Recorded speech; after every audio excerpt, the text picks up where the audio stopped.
ಇನ್ನು ಚನ್ನಪಟ್ಟಣ ಚುನಾವಣೆಗೆ ಸಂಬಂಧಪಟ್ಟ ಹಾಗಿನ ಫಲಿತಾಂಶ ಇದೆಯಲ್ಲ, ಇದು ಜೆಡಿಎಸ್ ನಾಯಕರನ್ನ ಸಹಜವಾಗಿ ಬೇಸರ ಹಾಗೆ ಆತಂಕಕ್ಕೆ ದೂಡಿದೆ. ಹಳೆ ಮೈಸೂರು ಭಾಗದಲ್ಲಿ ಅಸ್ತಿತ್ವ ಉಳಿಸಿಕೊಳ್ಳಬೇಕಾದಂತ ಅನಿವಾರ್ಯತೆ ಕುಮಾರಸ್ವಾಮಿ ಅವರಿಗೆ ಎದುರಾಗಿದೆ. ಈ ಮಧ್ಯೆ ಜಿಟಿ ದೇವೇಗೌಡ ಸಿಡಿದೆದ್ದಿದ್ದಾರೆ. ಇತ್ತ ದಳ ಮನೆಯಲ್ಲಿ ಉರಿತಾ ಇರುವಂತ ಬೆಂಕಿಗೆ ಡಿಸಿಎಂ ಡಿಕೆ ಶಿವಕುಮಾರ್ ತುಪ್ಪ ಸುರಿಯೋ ಕೆಲಸ ಮಾಡ್ತಿದ್ದಾರೆ.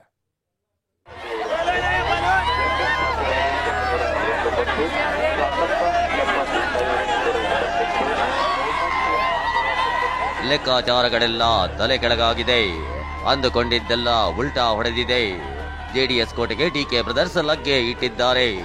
ನಿನ್ನೆ ಬಂದ ಚನ್ನಪಟ್ಟಣ ಉಪಚುನಾವಣೆ ಫಲಿತಾಂಶ ರಾಜಕೀಯ ಲೆಕ್ಕಾಚಾರಗಳ ದಿಕ್ಕು ಬದಲಿಸಿದೆ. ಗೆದ್ದೆ ಬಿಟ್ವಿ ಅಂತಿದ್ದ ದಳಪತಿಗಳಿಗೆ ಆತಂಕ ತಂದೊಡ್ಡಿದೆ.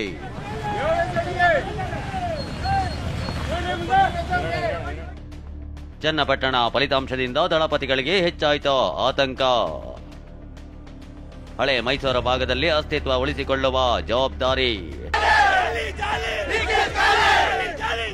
ಚನ್ನಪಟ್ಟಣ. ಈ ಕ್ಷೇತ್ರವನ್ನ ಎಚ್ಡಿಕೆ ಕಳೆದೆರಡು ಬಾರಿ ಪ್ರತಿನಿಧಿಸಿದ್ದಾರೆ. ಹೀಗಿದ್ದವರು ತಮ್ಮ ಗೆಲುವನ್ನ ಪುತ್ರನಿಗೆ ಬದಲಿಸಲು ಸಾಧ್ಯವಾಗಿಲ್ಲ.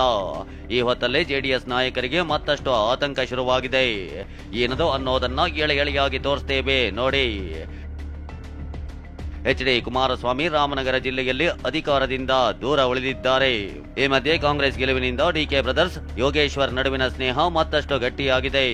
ಹೀಗಾಗಿ ಇಬ್ಬರು ಸೇರಿ ಹಳೆ ಮೈಸೂರು ಭಾಗದಲ್ಲಿ ಸಂಪೂರ್ಣ ಹಿಡಿತ ಸಾಧಿಸಲು ಪ್ಲಾನ್ ಮಾಡಿಕೊಳ್ತಾರೆ.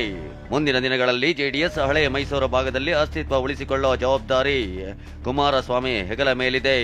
ಮೊದಲೇ ಗೆಲುವಿನ ಕೇಕೆ ಹಾಕ್ತಾ ಇರೋ ಕಾಂಗ್ರೆಸ್ ಒಕ್ಕಲಿಗ ಜೆಡಿಎಸ್ ನಾಯಕರಿಗೆ ಗಾಳ ಹಾಕಬಹುದು. ಶಾಸಕ ಜಿಟಿ ದೇವೇಗೌಡ ಪಕ್ಷದಿಂದ ಅಂತರ ಕಾಯ್ದುಕೊಂಡಿರೋದು ಈ ಪ್ಲಾನ್ಗೆ ಮತ್ತಷ್ಟು ಶಕ್ತಿ ತುಂಬಬಹುದು. ಈ ಎಲ್ಲ ಬೆಳವಣಿಗೆಗಳ ನಡುವೆ ಜೆಡಿಎಸ್ ಮುಖಂಡರನ್ನ ಹಿಡಿದಿಟ್ಟುಕೊಳ್ಳೋದೇ ಎಚ್ಡಿಕೆ ಮುಂದಿರೋ ಬಹುದೊಡ್ಡ ಸವಾಲು.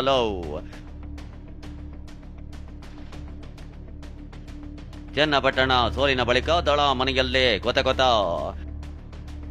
ಎಚ್ಡಿಡಿ ಕಟ್ಟಿದ ಪಕ್ಷವನ್ನ ಎಚ್ಡಿಕೆ ಡೆಮಾಲಿಷ್ ಮಾಡಿದ್ರು. ಕುಮಾರಸ್ವಾಮಿ ವಿರುದ್ಧ ಜಿಟಿ ದೇವೇಗೌಡ ಅಸಮಾಧಾನ. ಚುನಾವಣೆ ಹೊತ್ತಲ್ಲಿ ಬದಿಗೆ ಸರಿದಿದ್ದ ದಳ ಮನೆಯ ಅಸಮಾಧಾನ ಫಲಿತಾಂಶದ ಬಳಿಕ ಮತ್ತೆ ಮುನ್ನೆಲೆಗೆ ಬಂದಿದೆ. ಹಿಂದೊಮ್ಮೆ ಮುಡಾ ಕೇಸ್ ಬಗ್ಗೆ ಮಾತನಾಡಿದ್ದ ಜಿಟಿ ದೇವೇಗೌಡ ಸಿಎಂ ಯಾಕೆ ರಾಜೀನಾಮೆ ಕೊಡಬೇಕು, ಎಚ್ಡಿಕೆ ರಿಸೈನ್ ಮಾಡ್ತಾರಾ ಅಂತ ಬಹಿರಂಗ ವೇದಿಕೆಯಲ್ಲೇ ಗುಡುಗಿದ್ರು. ಅಂದಿನಿಂದ ಇಬ್ಬರ ನಡುವಿನ ಮುಸುಕಿನ ಗುದ್ದಾಟ ಮತ್ತಷ್ಟು ತೀವ್ರಗೊಂಡಿತ್ತು. ಇದೇ ಬಡಿದಾಟ ಮತ್ತೊಮ್ಮೆ ಸ್ಫೋಟಗೊಂಡಿದೆ. ಇಡೀ ಚುನಾವಣೆಯಿಂದ ದೂರವೇ ಉಳಿದಿದ್ದ ಜಿಟಿಡಿ ತಮ್ಮ ಅಸಮಾಧಾನ ಹೊರಹಾಕಿದ್ದಾರೆ. ನಾನು ಹೋಗಿಲ್ಲ, ನನ್ನ ಕರೆದಿಲ್ಲ ಪಕ್ಷ, ನಾನು ಹೋಗಿಲ್ಲ. ಅದರಿಂದ ಯಾಕೆ ಹಿಂಗಾಗಿದೆ ಅಂತಕ್ಕಂಥದ್ದು ಪೂರ್ಣ ಗೊತ್ತಾಗೋದು ಕುಮಾರಸ್ವಾಮಿ ಅವರು ಒಬ್ರಿಗೇನೆ. ಏನಾಯ್ತು, ಏನು ನಡೀತು, ಯಾಕಾಗಿದೆ ಅಂತಕ್ಕಂಥದ್ದು ಕುಮಾರಸ್ವಾಮಿ ಅವರು ಮಾತ್ರ ಗೊತ್ತಿದೆ. ಅವ್ರನ್ನೇ ಕೇಳಬೇಕು. ಯಾವ ಸಮಯ ಬಂದಾಗಲೆಲ್ಲ ನನ್ನ ಅವಾಯ್ಡ್ ಮಾಡ್ತಾರೆ. ಅಧಿಕಾರ ಕೊಡ್ತಕ್ಕಂಥ ಸಂದರ್ಭದಲ್ಲೆಲ್ಲ ತೆಗಿತಾರೆ. ಯಾವತ್ತೋ ಸೀನಿಯರ್ ಅಂತಕ್ಕಂಥ ಕನ್ಸಿಡರ್ ಮಾಡಲಿಲ್ಲ ಅವರು ಯಾವತ್ತೂ ಕನ್ಸಿಡರ್ ಮಾಡಿಲ್ಲ. ಅವತ್ತಿಂದ ಅವ್ರು ಜೂನಿಯರ್ಗಳೇ ಅವ್ರು ಕಟ್ಕೊಂಡು ಮಾಡೋದವರು. ಆಗಲೂ ಜೂನಿಯರ್ ತಂಡನೇ ಮಾಡಿದರು. ಮೊದಲು ಮುಖ್ಯಮಂತ್ರಿ ಆದಾಗಲೂ ಅವತ್ತಿಂದ ಇವತ್ತು ಗಂಟೆ ಜೂನಿಯರ್ಗಳ ತಂಡನೇ ಕಟ್ಕೊಂಡು ಮಾಡೋದವರು. ಜೆಡಿಎಸ್ ದೇವೇಗೌಡ ಕಟ್ಟಿರೋ ಪಕ್ಷವನ್ನು ಡಿಮಾಲಿಷ್ ಮಾಡೋರೆ. ಈಗಲೂ ಇಂಥ ನಡೆಯಿಂದನೇ ಜೆಡಿಎಸ್ ಈ ಹೀನಾಯ ಸ್ಥಿತಿಗೆ ಹೋಗ್ತಾ ಇರೋದು. ಹೀನಾಯ ಯಾಕೆ ಹೋಯ್ತು? ಬಿಜೆಪಿ ತಪ್ಕೊಂಡವ್ರಲ್ಲ. ಈಗ ಬಿಜೆಪಿ ಸಿಕ್ತಲ್ಲ. ಈಗ ಬಿಜೆಪಿ ಜೊತೆ ಹೋಗದೆ ಏನಾಯ್ತಿವ್ರಿ ಇವ್ರೀಗ? ಬಿಜೆಪಿ ಜೊತೆ ಹೋಗದೆ ದಳ ಉಳಿತಿತ್ತ ಇಲ್ಲಿ. ಆ ದೇವರೊಬ್ಬ ಇದ್ದಾನೆ, ಅದರಿಂದ ಉಳ್ಕೊಂಡು ಹೋಗ್ತಾ ಇದೆ ದೇವೇಗೌಡರು ಇದರಿಂದ ಶ್ರಮದಿಂದ. ಕರಾಳ ದಿನ ಎಂದ ಕುಮಾರಸ್ವಾಮಿಗೆ ಜಿಟಿಡಿ ತಿರುಗೇಟು. ನನ್ನ ಜೀವನದ ಕರಾಳ ದಿನ. ಆ ಒಂದು 5-6 ಜನ ಇದ್ರಲ್ಲ, ಅವರ ಸಂಬಂಧ ಬೆಳೆಸಿದ್ದು ನನ್ನ ಕರಾಳ ದಿನ. ನನಗೆ ಅದು ಭಾಳ ಎಕ್ಸ್ಪೀರಿಯನ್ಸ್ ಆಯಿತು ಆ ದಿನಗಳು.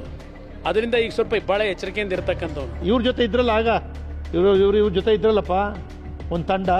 ಇವತ್ತು ಹೇಳ್ತಾರಲ್ಲ ನನ್ನ ತಂಡ ಅಂತ, ಅದೆಂಥದ್ದು ದಿನ ಕಂಡೆ ನಾನು ಅಂತ ಹೇಳ್ತಾರಲ್ಲ ಈಗ. ಆದರೆ ಅವತ್ತು ನಮ್ಮಂಥವ್ರು ಕಣ್ಣೀರಾಗ್ಸ ಅವತ್ತು ಅದೇ ಮಾಡಿದ್ದು ನೀವು. ಇವತ್ತು ಅದೇ ಮಾಡ್ತಿರೋದು. ಏನು ಚೇಂಜ್ ಇಲ್ಲ ಕುಮಾರಸ್ವಾಮಿ. ಹೀಗೆ ಎಚ್ಡಿ ಕುಮಾರಸ್ವಾಮಿ ವಿರುದ್ಧ ಜಿಟಿಡಿ ನೇರವಾಗಿಯೇ ವಾಗ್ದಾಳಿ ನಡೆಸಿದ್ದಾರೆ. ಇದಕ್ಕೆ ಜೆಡಿಎಸ್ ನಾಯಕರು ತಿರುಗೇಟು ಕೊಟ್ಟಿದ್ದಾರೆ. ಪಾಪ ಅವರು ಹಿರಿಯಕರಿದ್ದಾರೆ, ರಾಜಕಾರಣದಲ್ಲಿ ಬಹಳ ಅನುಭವಿಸ್ತಿದ್ದಾರೆ. ಯಾವೊಂದು ಅರ್ಥದಲ್ಲಿ ಹೇಳಿದ್ದಾರೆ ನನಗೆ ಗೊತ್ತಿಲ್ಲ. ಆದರೆ ಅದ್ರ ಬಗ್ಗೆ ನಾನೇನು ಪ್ರತಿಕ್ರಿಯೆ ಕೊಡ್ಲಿಕ್ಕೆ ಹೋಗೋದಿಲ್ಲ. ಯಾಕಂದ್ರೆ ನಮ್ಮ ಪಕ್ಷದ ಶಾಸಕರಿದ್ದಾರೆ, ಹಿರಿಯಕರಿದ್ದಾರೆ, ಕೋರ್ ಕಮಿಟಿ ಅಧ್ಯಕ್ಷರು ಕೂಡ ಇದ್ದಾರೆ. ಹಾಗಾಗಿ ಅವರ ಒಂದು ಸ್ಥಾನಕ್ಕೆ ಗೌರವ ಕೊಡ್ತಕ್ಕಂಥದ್ದಾಗಬೇಕು. ಆ ಗೌರವನ ನಾನು ಕೊಡ್ತೇನೆ. ಕುಮಾರಸ್ವಾಮಿಯಿಂದ ಧನ್ಯ ಆಯಿತು, ದೇವೇಗೌಡರಿಂದ ಧನ್ಯ ಆಯಿತು. ಅರ್ಥ ಆಯ್ತಾ? ಆದರೆ ನಾನು ಹಿಂದೆ ಏನೂ ಇಲ್ಲದೆ ಇದ್ದಾಗ ನನ್ನನ್ನು ಕರ್ಕೊಬಂದು ಈ ಸ್ಟೇಜಿಗೆ ಮಾಡೋರಲ್ಲ, ಅದನ್ನೆಲ್ಲ ಮರ್ತ್ಬಿಡ್ತೀವಿ. ವ್ಯವಸ್ಥೆ ಹಿಂಗಾಗಿದೆ. ದಳ ನಾಯಕರು ನಮಗೆ ಸಹಾಯ ಮಾಡಿದ್ದಾರೆ ಎಂದ ಡಿಕೆ. ದಳ ಮನೆ ಕೊತ ಕೊತ ಅಂತಿರೋ ಹೊತ್ತಲ್ಲೇ ಡಿಸಿಎಂ ಡಿಕೆ ಉರಿಯೋ ಬೆಂಕಿಗೆ ತುಪ್ಪ ಸುರಿದಿದ್ದಾರೆ. ಚನ್ನಪಟ್ಟಣದಲ್ಲಿ ಜೆಡಿಎಸ್ ನಾಯಕರೇ ಸಹಾಯ ಮಾಡಿರುವುದಾಗಿ ಸ್ಫೋಟಕ ಹೇಳಿಕೆ ಕೊಟ್ಟಿದ್ದಾರೆ. ಈಗೂ ಕೂಡ ದಳದ ಅನೇಕ ನಾಯಕರುಗಳೆಲ್ಲ ನಮಗೆ ಬೆಂಬಲವಾಗಿ ಸಪೋರ್ಟ್ ಮಾಡಿದ್ದಾರೆ. ಬಿಜೆಪಿಯವರು ಮಾಡಿದ್ದಾರೆ.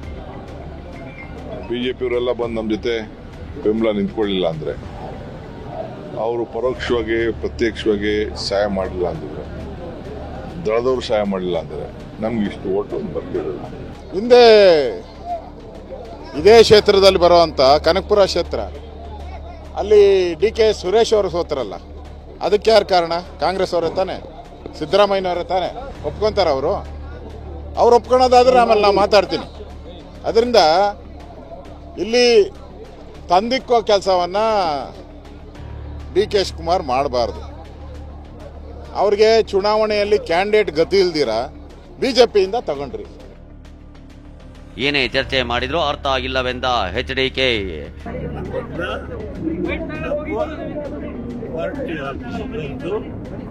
ಭೇಟಿ ಮಾಡ್ತೇನೆ,